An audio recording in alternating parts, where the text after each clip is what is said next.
कल्याण पूर्वेतील पत्री पूल परिसरात सततच्या मुसळधार पावसामुळे डोंगराचा काही भाग कोसळल्याची घटना घडली आहे। या दुर्घटनेत डोंगरालगत असलेल्या एका घराचे नुकसान झाले असून सुदैवाने कोणतीही जीवितहानी झालेली नाही।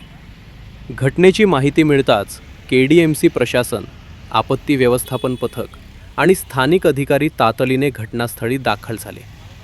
परिसराची पाहणी करत संभाव्य धोका लक्षात घेऊन आजूबाजूच्या नागरिकांना सुरक्षित ठिकाणी स्थलांतरित करण्याची प्रक्रिया सुरू करण्यात आली आहे। सततच्या पावसामुळे डोंगराचा आणखी भाग कोसळण्याची शक्यता प्रशासनाने व्यक्त केली असून नागरिकांनी धोकादायक ठिकाणी जाणे टाळावे, अफवांवर विश्वास ठेवू नये आणि प्रशासनाच्या सूचनांचे पालन करावे असे आवाहन करण्यात आले आहे।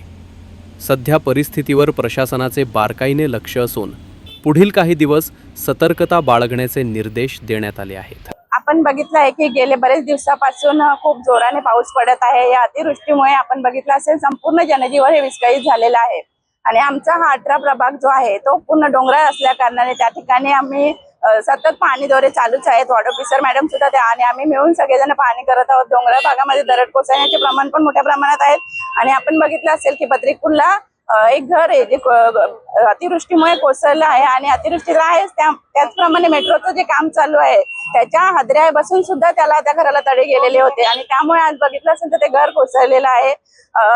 देवकृपे की त्या ठिकाणी कोणत्याही प्रकारची जीवितहानी झालेली नाही, पण आज आपण बघितलं ते संपूर्ण कुटुंब हे उघड्यावर आलेलं आहे।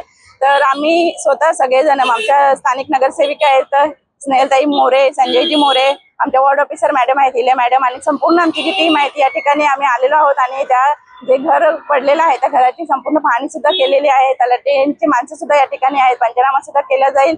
तर माझी एवढीच विनंती आहे की ते जे घर उघड्यावर आलेलं आहे त्यांना शासनाकडून मदत मिळावी आणि जे आपण बघितलं असेल की जे पावसामुळे नुकसान होत आहे ते कुठेतरी थांबलं पाहिजे।